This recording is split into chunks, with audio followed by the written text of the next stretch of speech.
Bienvenidos. En esta oportunidad vamos a analizar el poema Solo la muerte de Pablo Neruda.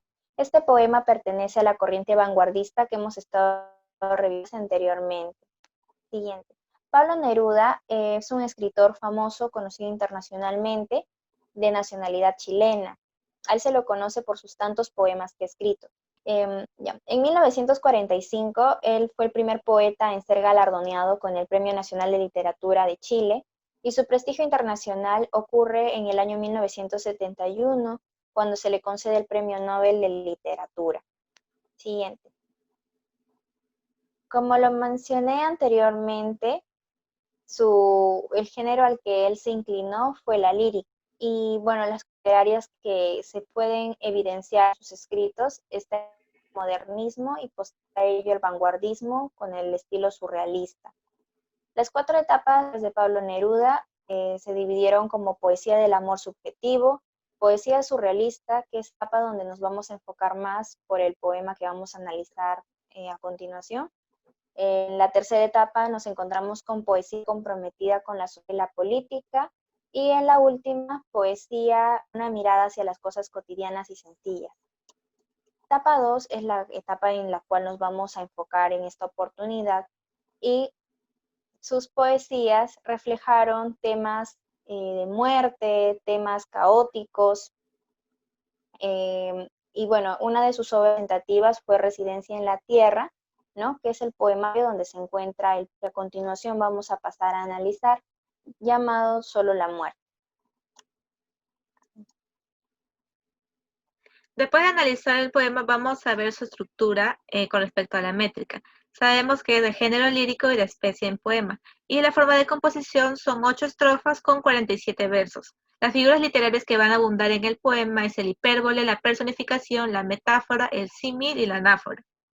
La métrica son de verso de arte mayor porque son mayores a 9 y el tipo de verso es libre. ¿Por qué? Porque también sabemos que en el vanguardismo se van a romper todo lo que es la estructura de la poesía, de la lírica antigua. Entonces, lo que vemos en este poema es una cantidad de sílabas que va a variar por cada verso y que no va a haber una rima constante, sino que cada parte va a ser diferente. Aquí seguimos con el análisis del poema y nos vamos a enfocar en el tema del poema. El tema que va a tratar todo el poema sobre el tema de la muerte.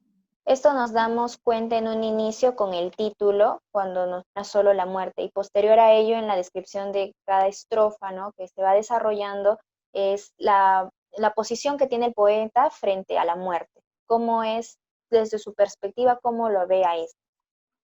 ¿Sí? Con respecto a la paráfrasis, vamos a pasarla rápidamente, pero igual está en el documento compartido. El poema está constituido por 3 apartados. El primer apartado, que son las estrofas 1, 2 y 3, es la transición de la vida a la muerte. El segundo, que son las estrofas 4, 5 y 6, la muerte desde la perspectiva del autor. Y por último, las estrofas 7 y 8, que es la reflexión personal del autor sobre la muerte. Va a estar constituida de esta manera porque en un inicio nos va a hablar de manera en general lo que significa morir, lo que significa la muerte. En la segunda parte nos va a mencionar cómo es que el autor ve a la muerte, cómo es que la percibe, cómo la personifica. Y por último nos va a dar su reflexión acerca de la muerte, cómo llega en cualquier momento de manera inesperada y que nos va a estar esperando al final de nuestra vida. Ajá.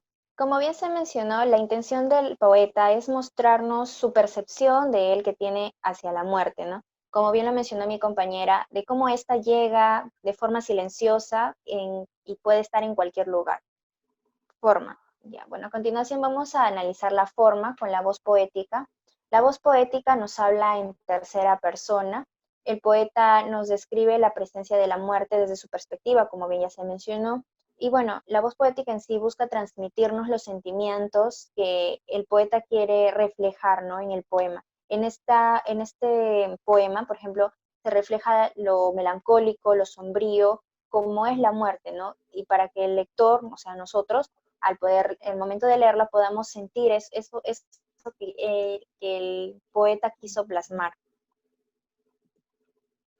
Luego vamos a ver lo que es el tono.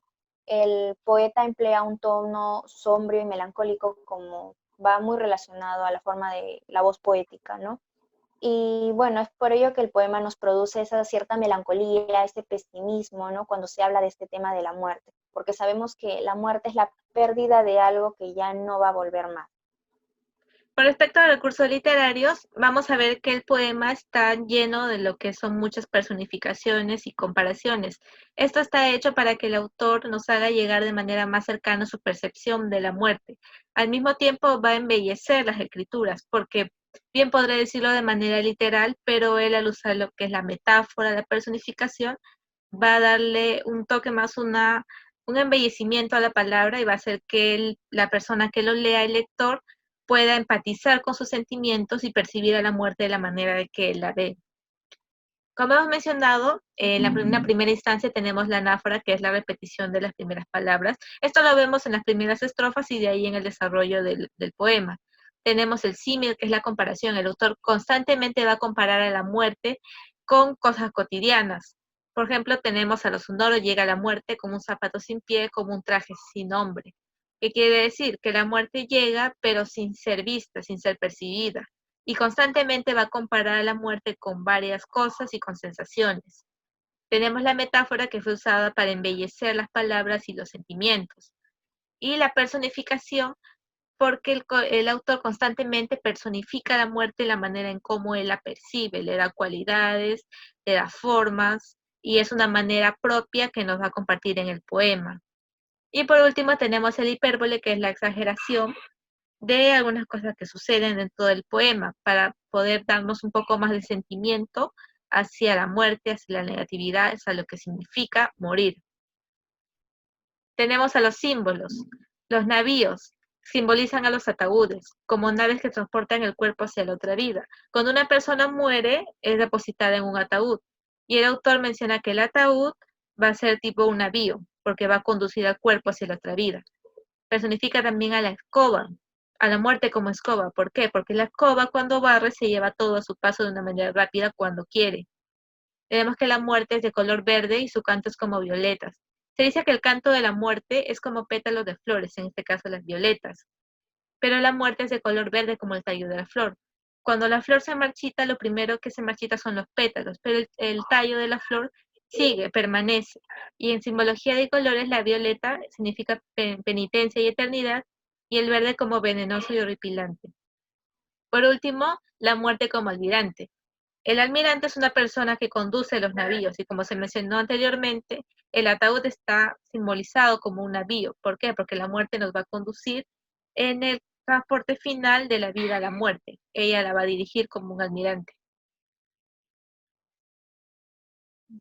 Ahora vamos a pasar a ver el lenguaje y el vocabulario. El poema va a emplear un lenguaje literario y se va a dividir en 8 estrofas, conformadas por los versos libres que ya se mencionaron. El lenguaje que se emplea en este poema nos busca introducir esa oscuridad en la realidad. Esto viene por la corriente vanguardista que se está desarrollando en él, ¿no? El surrealismo en específico. Y bueno, el modo de escribir en este poema es un modo original, diferente a lo tradicional, a lo establecido en la poética, ¿no? Por eso es lo que Neruda, ¿no? Emplea esta corriente, ¿no? En estos escritos que él va a plasmar, ¿no? En este poemario de Residencia en la Tierra, para que de esta forma pueda generar interpretaciones libres de quienes lo lean. El estilo. Hay 20 adjetivaciones en todo el poema y el uso de verbos, que son 40, entre verbos simples y compuestos, son verbos en presente. ¿Por qué? Porque el autor está mencionando que la muerte está presente en un lugar, la está describiendo. No está diciendo que es pasado y que ya terminó, ni es que es futuro que va a suceder, sino que la muerte está en este preciso instante, conviviendo con nosotros. El estilo es claro. El poema tiene un estilo nítido. El estilo nítido es el que se destaca por la corrección, la elegancia y la propiedad. Admite imágenes y figuras literarias siempre que no dificulten la comprensión del mensaje. Y esto lo podemos ver porque el poema se entiende fácilmente, pero al mismo tiempo emplea lo que son los recursos literarios para poder embellecer y darle esa empatía que busca transmitir que va a sentir el lector al leer el poema y simpatizar con los sentimientos de Neruda. Y para terminar, el autor expresa este poema de manera melancólica, sombría, porque hemos visto que en esta segunda etapa surrealista él va a reflexionar mucho acerca de lo que es la muerte. La muerte es algo que nos va a suceder en cualquier momento y que siempre es un significado de negatividad.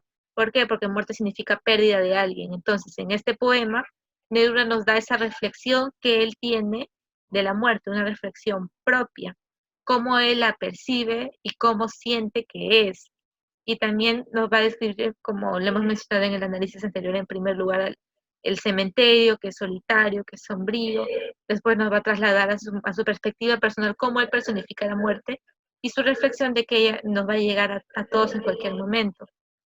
Por esa razón, el poema está construido desde una manera general a una propia y una reflexión que comparte con nosotros, que busca que compartan, que se comparta con nosotros. Y bueno, ese sería nuestro análisis del poema Solo la muerte de Pablo Neruda.